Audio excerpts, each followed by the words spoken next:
Hi, welcome back to my story time with Nana. I have a whole new grandpa story for you this week.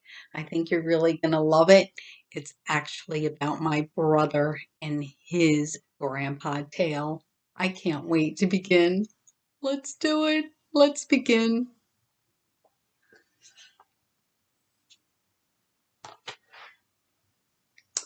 A day with Grandpa John.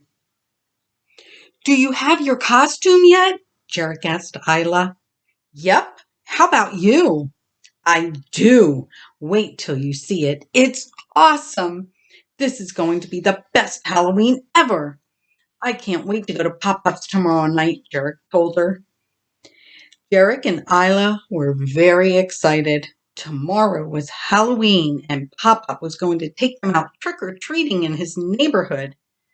Now, going to Pop-Up's was always special for them, but going to Pop-Up's on Halloween was the best. Are you going to tell me what you're going to be? Isla asked. Nope. You'll have to wait and see, he teased her. Well, then you'll have to wait to see mine, she smiled. Jerick and Isla were cousins. Jerick was older, but he loved Isla like a little sister. And they enjoyed spending time together, but mostly they loved spending time together with Pop-Pop. Finally, it was Halloween, and Mommy dropped Jerick off at Pop-Pop's house. Have a good time, she yelled out the car window as she backed out of the driveway. And don't let Pop-Pop eat too much of your candy. I won't, Jerick waved. He turned to look at the front yard. It was decorated with giant spider webs and enormous dangling spiders. They almost looked real. There were fake ghost hangings from the trees, a scarecrow that had a sinister laugh when you walked past, with the witch on a wire that looked like she was flying through the air on a broom. Pop-Pop always went all out for every holiday, and Halloween was no exception. Pop-Pop, I'm here, he yelled out as he walked into the house. We're in here, Pop-Pop called out from the kitchen. Jerick walked into the kitchen and Pop-Up and Isla were cleaning out pumpkins. We're going to carve pumpkins, Isla told Jerick excitedly. I saved the big one for you. She patted the biggest pumpkin on the counter. Can we carve whatever we want, Pop-Pop? Sure. I have different knives and scrapers, Pop-Pop told him. I even found a website with all kinds of ideas. He turned the computer around to show Isla and Jerick the website. Now just be careful with the knives. We don't want any trips to the ER tonight. Pop-Pop, Jerick, and Isla spent the next hour painstakingly carving their pumpkins. Hey, Pop-Pop, did you used to go trick-or-treating when you were little? Jerick asked him. Oh, yeah. Now, when I was a kid, we went by ourselves. Our parents stayed home, and me, my brother, and sisters would go out on our own. All by yourselves? Asked Isla. Yep. Things were different then.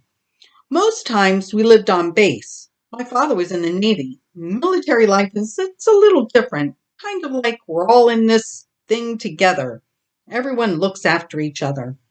Adults looked after the children regardless of if they were their own or not. And if a child got hurt, like fell off their bike or something away from their house, the neighbor would take care to get them cleaned up and back home. And if you did something wrong, they let your parents know. That's just how it was back then. Everybody knew everybody. Halloween, well, that's a holiday for kids. You get to dress up and beg for candy. Now, when I was a kid, we always got the big candy bars, not the little snack bars you get today.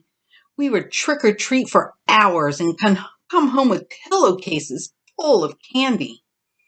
People also gave out popcorn balls, homemade cookies, even money. It was so much fun. Some of the people doling out candy had haunted houses that you could walk through on Halloween. Now, when I lived in Puerto Rico, it was Mr. Llewellyn's house. We couldn't wait to go to his house. He dressed up like Dracula. When he opened the door, he said, "Welcome to my lair. I mean my home." And then he would laugh. Back then, we rarely got our costumes from stores. My mom would dress us up as gypsies, pirates, ghosts, witches, hobos, you name it. She came up with it.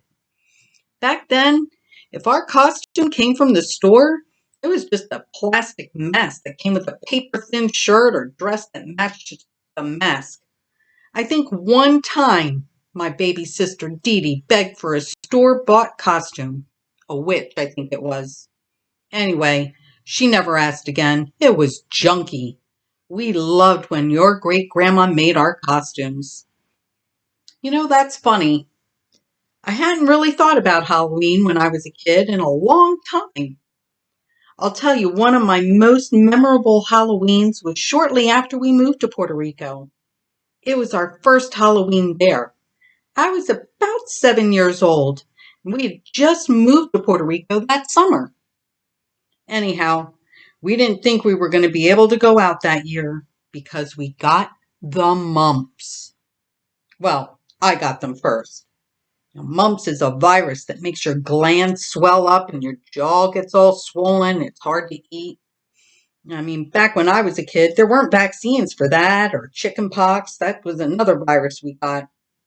Anyway, I got the mumps about 2 weeks before Halloween and then infected my brother and sisters the following week. By the time Halloween came, I was over the mumps and feeling much better. My siblings were not as lucky. They still had the mumps. Now, I remember they were not very happy that they were not going to be able to go out trick-or-treating. I was happy, though, because, well, I was well enough to go out. "It's not fair!" I remember my sister Gina crying out that night. She had planned to be a princess that year. She was not happy. I felt bad that she was crying, but, I was excited I was able to go out that night. My mom dressed me up as a pirate with a sword and everything. That night, my dad sat under the carport with a big bowl of candy. My siblings stayed in the house with my mom, and I went trick-or-treating with my pillowcase. I was by myself because my brother and sisters were sick, so I just fell in with a group of kids and we ran from house to house. "Trick or treat! Trick or treat!" we would yell. I don't know how long I was out trick-or-treating, but soon my pillowcase filled up. Now, I had thought to bring an extra pillowcase and started filling that one too. By the time I got home, I had 2 pillowcases filled with candy, popcorn balls, money, even some soda. It was quite a score for some little boy. When I walked in the door, Gina, Billy, and baby Dee Dee greeted me. "Did you have fun?" Billy asked. "I did," I told him. "You should have seen all the kids. Next year we'll all go together. And wait till you meet Mr. Llewellyn. He has a haunted house." I was so excited. My mom was surprised to see me come in with 2 pillowcases full of goodies. "How did you get so much?" she asked. I told her that I felt so bad that I had given my brothers and sisters the mumps, that when I knocked on a door, I told the person handing out the candy that my siblings were home with the mumps. "You did?" "Yep. And when I told them, they gave me extra candy for them, for when they feel better." I remember my mother giving me a big hug and telling me I was the best big brother and the sweetest boy ever. We poured out both the pillowcases and my mom helped me separate the candy into 4 even piles. Well, Dee Dee's pile was smaller. I mean, she was just a baby after all. But I remember feeling like a really good big brother. Boy, I haven't thought about that in years. Thank you for reminding me about that year. The year that my sisters and brother said I saved Halloween. I mean, I didn't really, but I felt like a hero that year. Hey, let's go get some candles and our pumpkins and set them out on the front porch, and then you can go change and we'll all head out. Honey, we need some candles, Jerick called out. He called his grandma Honey. He called her that because that's what he always heard Pop-Pop call her. Isn't that sweet? Honey brought in the candles and helped the children light them, and then they set the pumpkins on the porch. And she had them all sit next to their carved pumpkins and took pictures. Jerick had carved a spider, Isla carved a witch, and Pop-Pop pumpkin had a pirate carved in it. Okay, he said, go change. It's almost time to head out. Jerick and Isla ran to their rooms to change, and when they both walked into the hallway, they laughed and laughed. They were both dressed as pirates, just like Papa had been all those years ago. The end. Wow. I know it's not Halloween time, but what an exciting story. Makes you can't wait for Halloween. I hope you enjoyed tonight's story. I enjoyed writing it and reading it to you. Don't forget to share my stories, and I'll see you again next week. Mwah.